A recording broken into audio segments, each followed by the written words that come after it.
vais sans plus attendre présenter Mercedes Roux, qui donc est psychiatre de formation, psychanalyste et présidente de NLS Québec, New Lacanian School Québec, donc membre de la NLS par ailleurs, et de l'Association mondiale de psychanalyse. Elle a été enseignante dans les instituts du champ freudien de Caracas et de Bogota, et actuellement enseignante dans le programme d'études cliniques du Québec et au pont freudien également. Et sa communication d'aujourd'hui s'intitule « Jouissance et ségrégation ». Merci. Bonjour. Je voudrais commencer avec un poème. L'occasion m'a été donnée très récemment avec la remise du prix Cervantes à un poète vénézuélien que j'aime beaucoup et qui s'appelle Rafael Cadenas.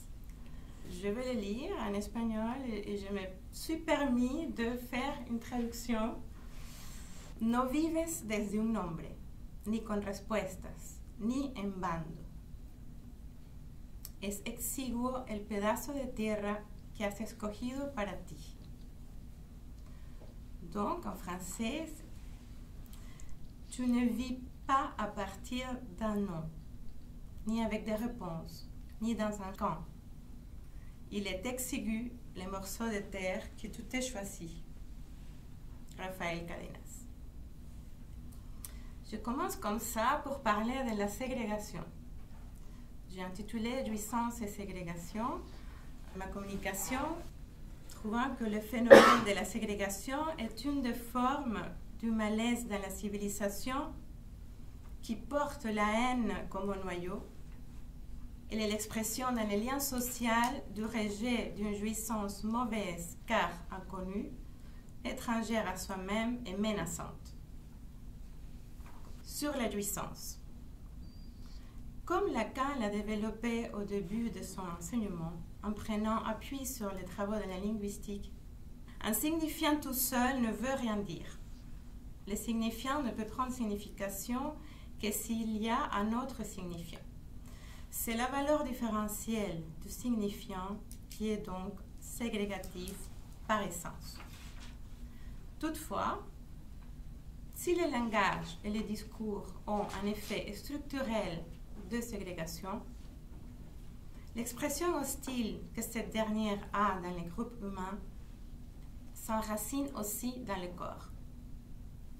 Cette conjonction entre les dimensions pulsionnelles du corps et de la parole a été une question centrale et objet d'étude pour la psychanalyse depuis son invention. Freud a traité cette question en introduisant le terme de pulsion, justement. Très tôt, il s'est aperçu, en écoutant ses analysants, que la satisfaction pulsionnelle allait au-delà de son principe du plaisir. Par la suite, c'est le concept de pulsion de mort qui viendra rendre compte de cette satisfaction inconsciente dans la souffrance. La jouissance est le concept lacanien introduit pour rendre compte de cette satisfaction pulsionnelle qui unifie le binaire freudien libido, pulsion de mort. Je cite le Colin Miller, c'est-à-dire une satisfaction qui peut bien être sentie par le sujet comme des plaisirs, qui peut bien avoir une signification de déplaisir, mais qui n'en a pas moins une signification inconsciente de plaisir. Si le symptôme est susceptible d'être lu et déchiffré, la jouissance est inconsciente et non signifiantisable. Elle est une part obscure du sujet étrangère à lui-même. C'est une altérité qui nous habite et qui résiste à la subjectivation. Je cite Anaël Leibovitz, elle est encore plus étrangère encore à l'homme que les autres hommes ne lui sont étrangères. La haine est, chez le haineux, la conséquence d'un certain rapport à cette jouissance autre, soit à l'altérité qu'elle fait surgir. Cette part d'inconnu peut être éprouvée et prendre une tonalité menaçante lors des contingences dans la vie d'un sujet qui provoque un vacillement de ses certitudes et qui le confronte à un impossible à supporter.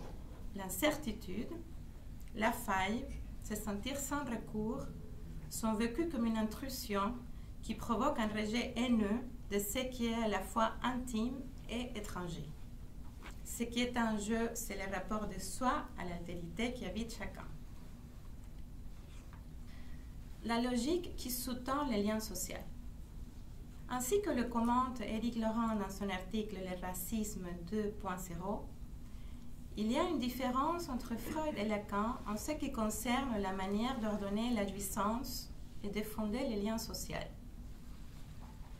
Dans Totem et Tabou, Freud déplie un mythe selon lequel le meurtre de la figure primordiale du père de la horde, tout puissant et jouisseur, par ses fils, permet la formation d'une communauté fraternelle dans la mesure où cette jouissance est dorénavant interdite par leur culpabilité envers le père devenu symbolique. Dans Psychologie des foules et Analyse du moi, Freud s'interroge sur ce qui peut faire tenir les frères ensemble après la mort du père. Il situe que ces masses fraternelles ont tendance à se réagréger en communauté autour d'un leader, figure du père, qui vient en place d'idéal du moi et auquel chacun des individus s'identifie, ce qui crée une autre identification entre eux qui les unit fraternellement. Dans les séminaires ou pire de Lacan, correspondant en 1971-72, Lacan va accentuer le fait que la formation d'une communauté ne se fonde pas tant sur l'identification à un leader qu'à partir d'un rejet pulsionnel. Comme au niveau de son identité, le sujet méconnaît foncièrement ce qui constitue sa jouissance, il la situe par rapport à une identité, pour ensuite rejeter hors de sa communauté celui dont il considère qu'il a une jouissance différente à la sienne. C'est donc sur une identité ségrégative que se constitue le groupe ou la communauté. Ce qui est en jeu repose sur le réel pulsionnel d'une jouissance qui n'est pas susceptible de s'inscrire dans les registres signifiants. Dès lors, comme l'indique Laurent, le crime fondateur n'est pas le meurtre du père, mais la volonté de meurtre de celui qui incarne la jouissance que je projette. Ainsi, à la racine même de la constitution du lien social sont présentes les composantes de la ségrégation. Je cite Lacan dans Télévision. Il s'agit de savoir comment nous, psychanalystes, allons répondre à ceci. La ségrégation mise à l'ordre du jour par une subversion sans précédent, telle que se le demande Lacan dans son allocution sur la psychose de l'enfant prononcée en octobre de 1967.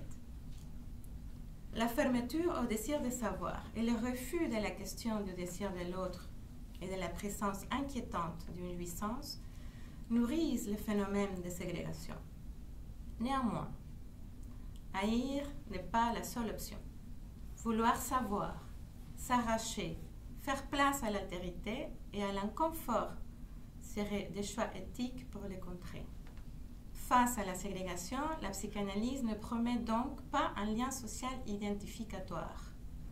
Elle n'invite pas non plus à croire à l'universalisme déségrégatif. La psychanalyse vise fondamentalement la désidentification, ce qui va contre les effets des groupes et des massifications. Elle admet l'existence de la singularité et de l'altérité en invitant le sujet à élaborer un savoir sur sa jouissance de façon individuelle. À la question que Jacques Laminaire lui posa à Lacan dans le même texte cité précédemment, Télévision, la question de Miller était « D'où vous vient par ailleurs l'assurance de prophétiser la montée du racisme? Et pourquoi diable le dire ?» Lacan répondait « Parce que ça ne me paraît pas drôle et que pourtant c'est vrai. Dans l'égarement de notre jouissance, il n'y a que l'autre, avec majuscule, qui la situe, mais c'est en tant que nous en sommes séparés. » Cependant, je voudrais amener ici un exemple qui occupe une place importante dans mes réflexions et qui montre comment un refus de la ségrégation peut aussi avoir des conséquences néfastes. C'est la situation actuelle de la santé mentale et particulièrement de la psychiatrie. Les diagnostics fondés dans la nosologie classique psychiatrique est en voie de disparition depuis plusieurs années. Les catégories qui nomment spécifiquement des maladies mentales ont été progressivement balayées en faveur de catégories de plus en plus imprécises et qui prennent des symptômes pour des troubles pour aboutir dans presque tous les cas à la même prescription pharmacologique. Antidépresseurs et anxiolytiques pour tous. Ainsi, les cas graves sont négligés, suivant en même temps un idéal de déstigmatisation. Je cite Pierre Sidon, un collègue psychiatre et psychanalyste. Pouvait-on rigoureusement, à ces propos, évoquer la ségrégation des malades ou au contraire, et conformément à l'idéal de déstigmatisation, répandu concomitamment par l'OMS, une déségrégation par refus de la ségrégation ancienne qui constituait les diagnostics. C'est-à-dire les diagnostics de la maladie mentale constituaient une forme de ségrégation, certes, mais, comme le propose Pierre Sidon, une ségrégation protectrice, avec des effets d'abri. Actuellement, la parole du fou est niée. Plus elle est niée, plus le fou sera un objet rejeté. C'est ce qu'on voit. Le refus de diagnostic, qui certes peut produire une ségrégation protectrice, laisse les cas graves dans la rue. Alors que l'assomption de l'existence de la maladie mentale de manière éthique et donnant la parole au fou peut protéger d'un processus d'élimination, ce qui va au-delà d'un processus de ségrégation. Voilà, je vous remercie.